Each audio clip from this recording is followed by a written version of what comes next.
Well, LM, but the N is not there, and that would be between verses 13 and 14. What happened to the N verse? Well, the Greek has it. Well, that's the Greek. Maybe the Greek's a correction.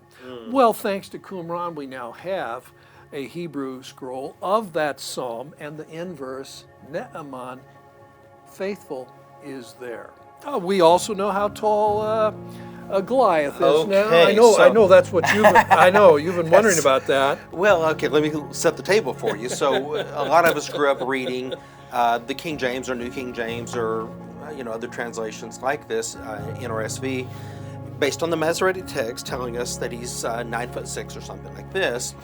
Then we started reading the footnotes down here, and it says, well, the LXX, the Septuagint, says he's 6'9" or something like that. So you're telling us that the Dead Sea Scrolls can help settle this. All right. Yep, that's I'm right. all ears. Well, see, you could say the Hebrew is probably, of the Masoretic text, is probably correct, and so the Greek translator is thinking, my goodness, there's nobody that tall.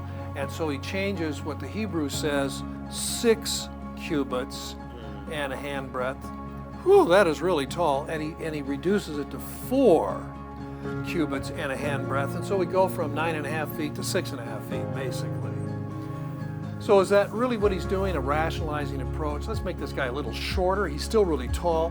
Well, at Qumran, we actually found a Hebrew text, very important Hebrew text of 1 Samuel.